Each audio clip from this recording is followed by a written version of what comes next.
ঝিঙে এইভাবে বানিয়ে দেখবেন, এতটা সোজা রান্না আর এত তাড়াতাড়ি হয়ে যায় আর খেতেও দুর্দান্ত হয়। প্রথমে আমি কিছু ঝিঙেকে খুব ভালো করে ছাড়িয়ে নেব, বেশ ভালো করে ছাড়িয়ে নিতে হবে।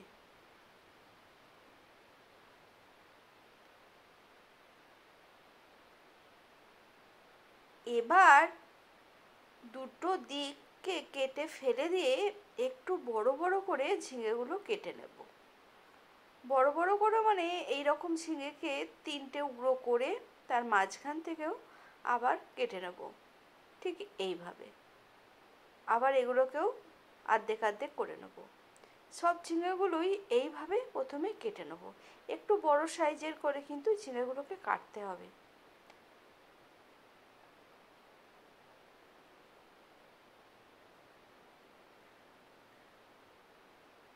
সব ঝিঙেগুলোই কাটা হয়ে গেছে।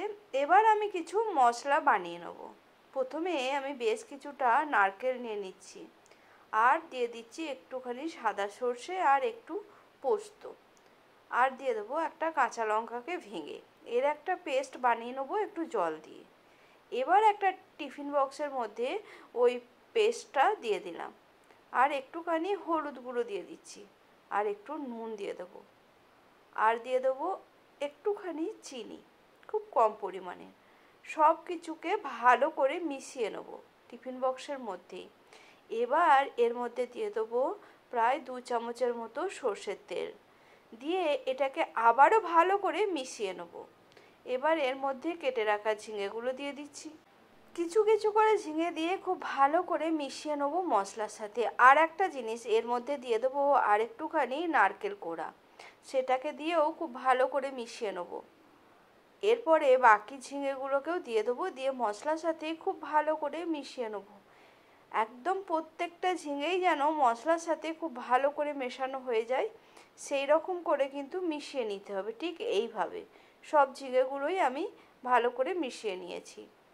এবার একটা কাঁচা লঙ্কার ওপর থেকে একটু সর্ষের তেল দিয়ে টিফিন কৌটোটার ঢাকনাটা আমি বন্ধ করে দেবো।